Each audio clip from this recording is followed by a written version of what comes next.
Hi, how are you doing? Well, today's June 6, 2023, and I just want to do a little blurb about Harry, Prince Harry, and all of his activities. First of all, I want to say that I think he did a good job in his case against the Mirror. His trial case was for him to talk about his abuse as a child. He was being abused by the media. He was brought into the world. He was told by everybody that the media loved him, that they were his friends. And you can see, as a little teeny tiny person, he's waving to his friends, quote unquote, the media. And he has a strange look of, are these my friends?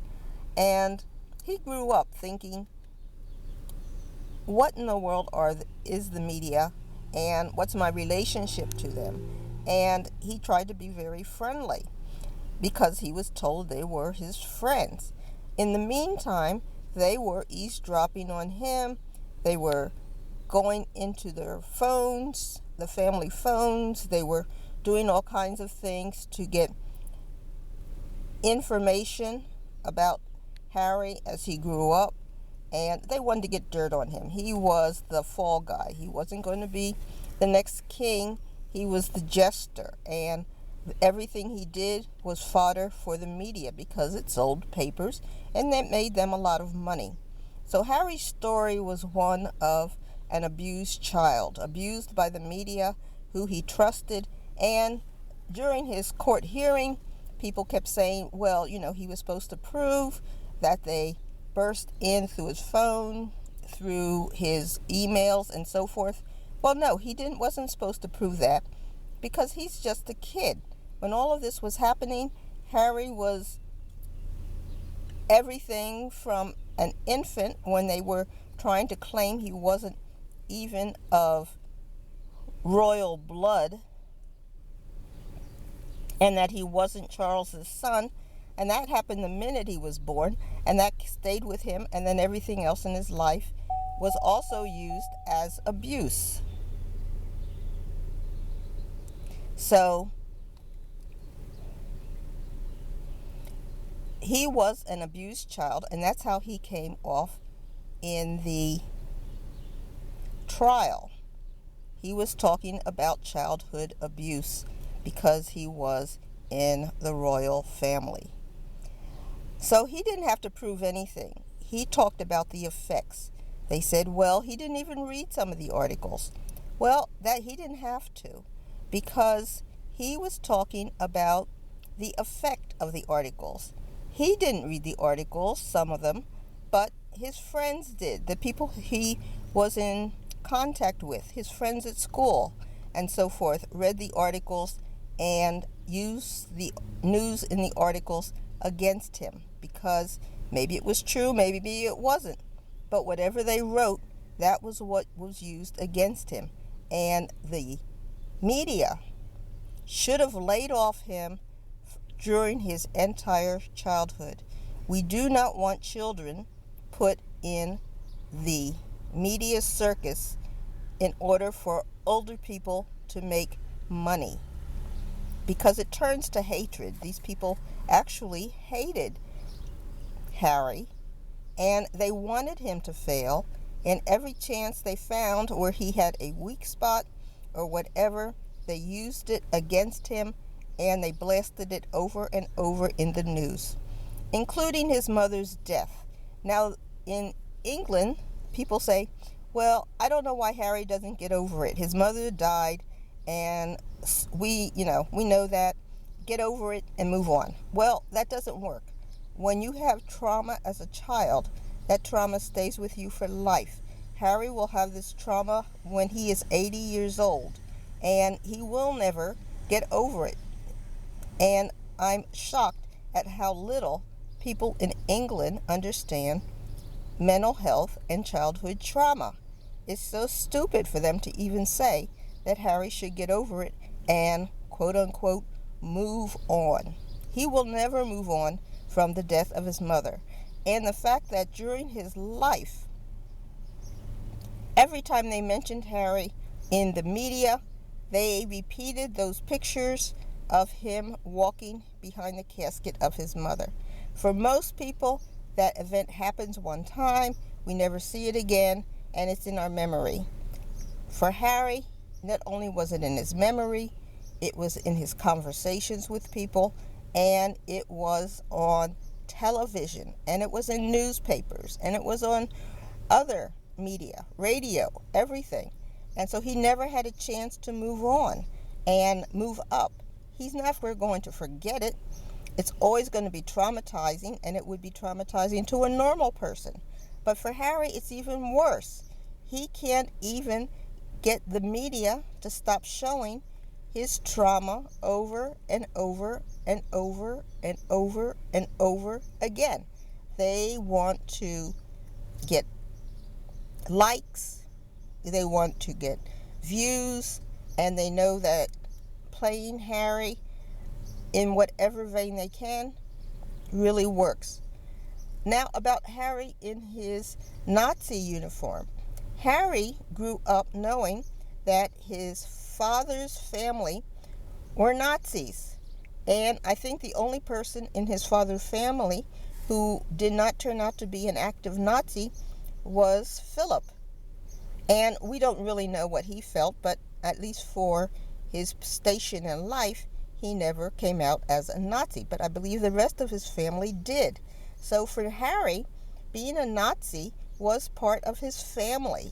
And so when he put on the Nazi uniform, he knew that it was very controversial, but he also knew that was his family legacy. He had a family of Nazis. And so I'm really proud that he has integrated his family history and has also shown that he is a great person and a loving person, and that he accepts people of all colors and all ethnic groups. So for Harry to be in a Nazi uniform, let's face it, normally people would not think of wearing a Nazi uniform, but Harry has a family of Nazis. And so that means the Queen was also wrapped up in the Nazis because she married a man from a Nazi family.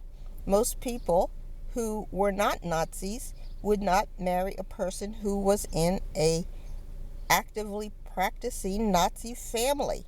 So it also means that his mother was, let's face it, part Nazi. And so that is not as strange for him as we might think, because most of us, and those of you listening to this, are not Nazis. So,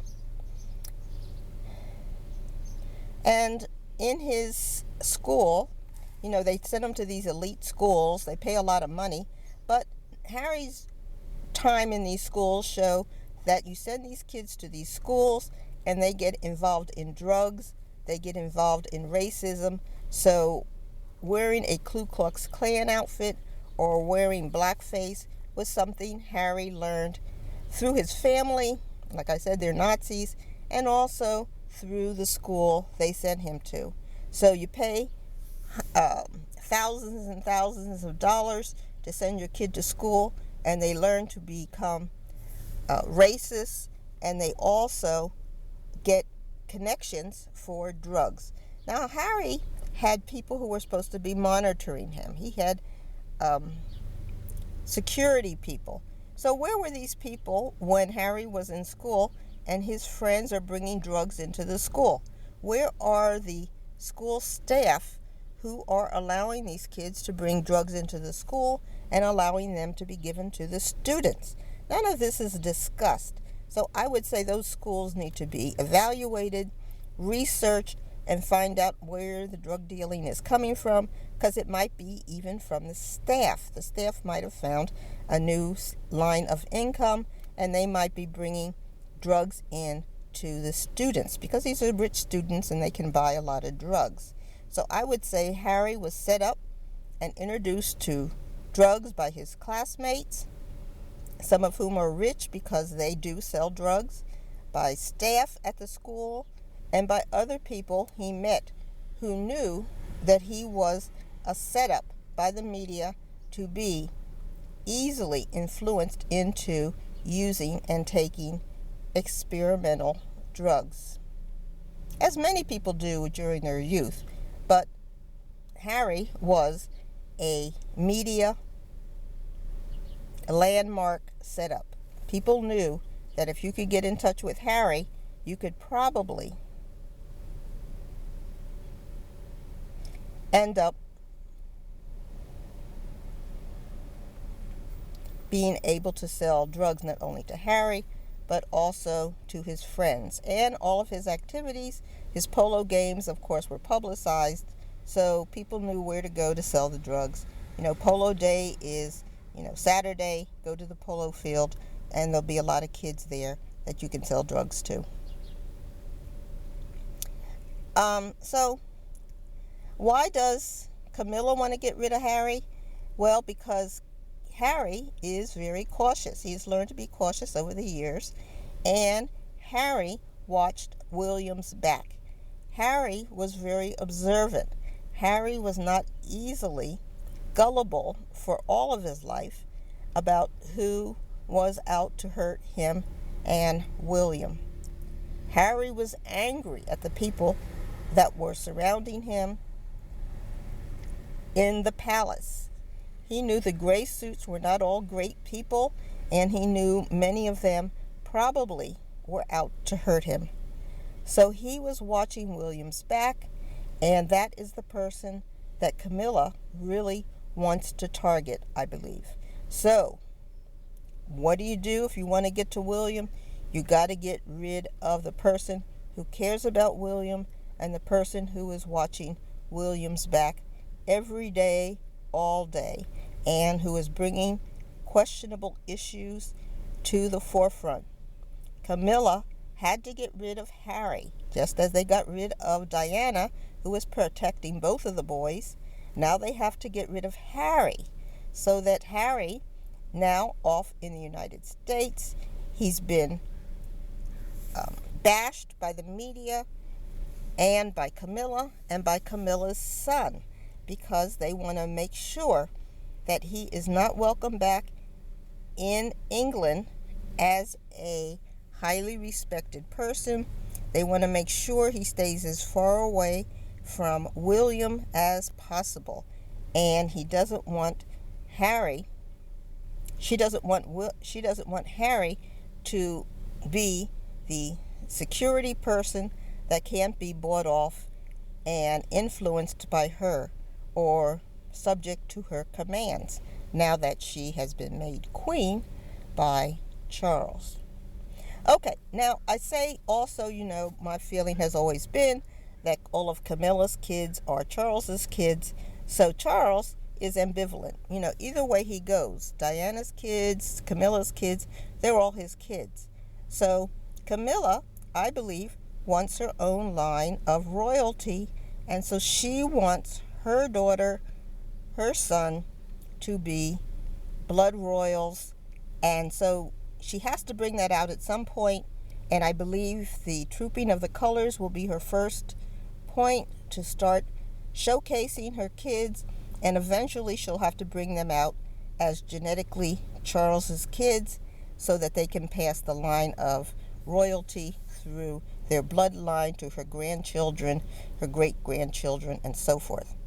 In the meantime, I think Camilla's daughter, who looks just like William, they could be fraternal twins, I believe she's out having a great time rustling through the Queen's jewelry, because as Camilla gets access to the jewelry, she of course will let her daughter, I think her name is Laura Lopes, get in and have her choice of the jewelry, and they will be cutting out Kate, because Kate will be, in this case, third in line to get access to the goodies. So let's see how this works out. My prediction is Trooping of the Color will be formal introduction of Camilla's children, because Camilla's a great horse rider. That's how she was having affairs with Charles during her hold term since she was a teenager, and going behind Diana's back. And so she knows how to ride horses. I believe her children know how to ride horses, and she will be bringing them out as horse riders, I believe, at this Trooping of the Color. So that's my guess. Let's see how it works out. Take care. Be good. Stay in love. Bye.